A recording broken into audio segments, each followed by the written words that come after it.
آج ہم دیکھنے والے ہیں انسانوں کے 5 ایسے جابز جسے آج کے اس ماڈرن دور کی مشینوں نے انسانوں کے لیے بہت زیادہ آسان بنا دیا ہے۔ تو چلیے لائک کے بٹن کے ساتھ اس ویڈیو کو شروع کرتے ہیں۔ نمبر 1، پہلے زمانے میں لوگ کلہاڑی سے لکڑی کاٹتے تھے، جو سب سے مشکل اور خطرناک تھا کیونکہ اس میں زخمی ہونے کا خطرہ بہت زیادہ رہتا تھا۔ پھر اس کے بعد آری کا ایجاد ہوا جس نے تھوڑا کام تو آسان کر دیا، لیکن بڑے درختوں کو کاٹنے کے لیے پھر ایک سے زیادہ لوگ چاہیے ہوتے تھے، جس کی وجہ سے ہیومنز نے اور ایوالو کرنے کا سوچا، اور اس سوچ کو مد نظر رکھتے ہوئے 1926 میں سب سے پہلے الیکٹرک سو کو بنایا گیا۔ لیکن کچھ اور جدید کرنے کی آس نے انسان میں کچھ اور نیا اور جدید بنانے کے جنون کو زندہ رکھا، اور اسی وجہ سے آج ہم انسانوں نے ایسے مشینز بنا دیے ہیں کہ وہ خود درخت کو جڑ سے کاٹ لیتے ہیں، پھر اس کو کچھ ہی سیکنڈز میں صاف کر کے ٹکڑوں میں باندھ کر سائڈ پر رکھ دیتے ہیں۔ یعنی جو کام کوئی انسان پہلے کچھ گھنٹوں اور دنوں میں کرتا تھا، اب وہ کام صرف کچھ منٹوں اور گھنٹوں میں ہو جاتا ہے، وہ بھی انتہائی صفائی اور خوبصورتی کے ساتھ۔ لیکن یہ مشین درختوں کو صرف جڑ سے نہیں کاٹتا، بلکہ اگر آپ صرف درخت کے کسی ٹہنی کو کاٹنا چاہے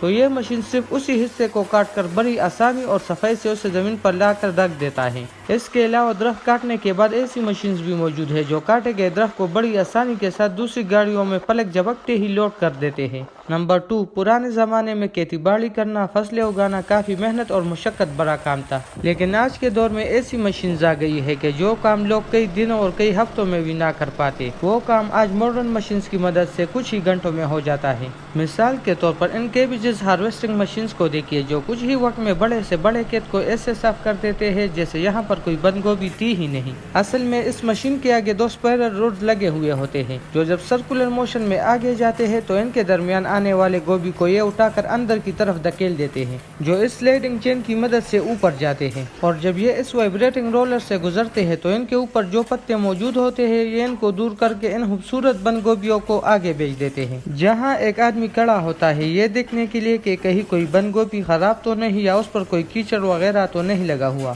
اور آخر میں یہ ان سیڑھیوں پر چڑھ کر اس دوسرے ٹرک میں جمع ہونے لگتے ہیں، اور جب یہ ٹرک بھر جاتا ہے تو یہ یہاں سے روانہ ہو کر ان بند گوبھیوں کو یہاں سے لے جاتا ہے، اور اس کی جگہ دوسرا کیرنگ وہیکل آ کر اس مشین کے ساتھ چلنے لگتا ہے، جس کے ساتھ یہ پروسیس دوبارہ شروع ہو جاتا ہے۔ نمبر 3، چکنز یعنی مرغیوں کو پالنے سے آج کل لوگ لاکھوں نہیں بلکہ کروڑوں اربوں کما رہے ہیں۔ اس لیے ان کو پالنے کے لیے اور اپنی آمدنی کو اور بڑھانے کے لیے اس فیلڈ میں جتنی ترقی ہوئی ہے اسے جان کر آپ حیران رہ جائیں گے، کیونکہ جہاں پہلے کے دور میں انڈوں سے بچے نکالنے کے لیے ان پر مرغی کو بٹھایا جاتا تھا، بعد میں پھر انکیوبیٹرز کا ایجاد بھی ہوا، لیکن آج اس ماڈرن دور کے ماڈرن مشینز کی وجہ سے نہ اب مرغی کی ضرورت باقی رہی نہ ان انکیوبیٹرز کی، کیونکہ اب لکڑی کاٹنے سے جو چھوٹے چھوٹے ٹکڑے بچ جاتے ہیں اسے زمین پر سب سے پہلے پھیلایا جاتا ہے، پھر اس کے بعد اس مشین میں انڈوں سے بڑے ٹریز رکھے جاتے ہیں، اور پھر یہ مشین بہت آرام اور طریقے سے ان انڈوں کو اس پر ترتیب میں رکھ دیتا ہے، اور اس جگہ کا ٹمپریچر وغیرہ سیٹ کرنے کے بعد کچھ انڈوں کو اس ٹریکر میں رکھا جاتا ہے تاکہ اس پورے پروسیس کو مانیٹر کیا جا سکے کہ یہ صحیح سے ہو رہا ہے کہ نہیں۔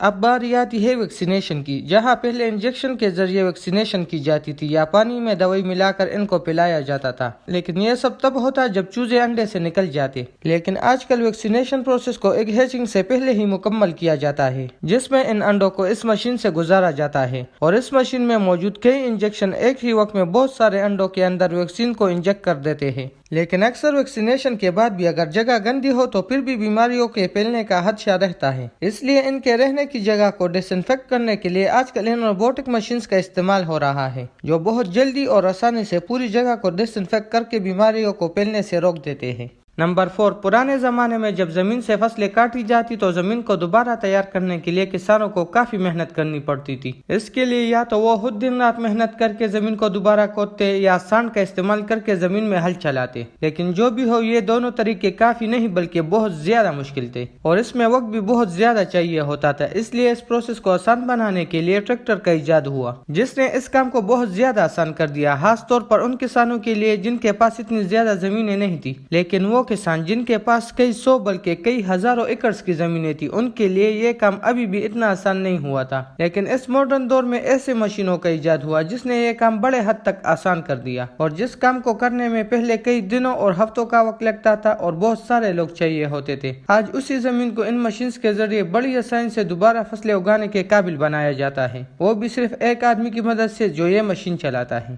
نمبر 5، آپ نے ان پمپکنز کو ضرور دیکھا ہوگا جسے کدو یا لوکی بھی کہا کہا جاتا ہے، بلکہ آپ میں سے بہت سارے لوگوں نے تو اس کی سبزی بھی کئی ہوں گی اور کئی کی تو یہ فیوریٹ ہوگی۔ لیکن ان ہیومنگس مشینز کو دیکھیے جسے پمپکنز کو اکٹھا کرنے کے لیے استعمال کیا جاتا ہے۔ ویسے مجھے بھی ان سارے ویڈیوز میں ان پمپکنز کی ویڈیو سب سے زیادہ سیٹسفائنگ لگی۔ خیر اسی کے ساتھ اس ویڈیو کا اینڈ کرتے ہیں اور امید کرتے ہیں کہ آپ کو یہ ویڈیو پسند آئی ہوگی، اور اگر نہیں بھی آئی تو اپنی رائے ضرور کمنٹ کریں کہ ہمیں اور کیا کیا امپرومنٹس کرنی چاہیے، اور ان میں سے اپنی فیوریٹ مشین کا نام بھی ضرور کمنٹ میں لکھیں۔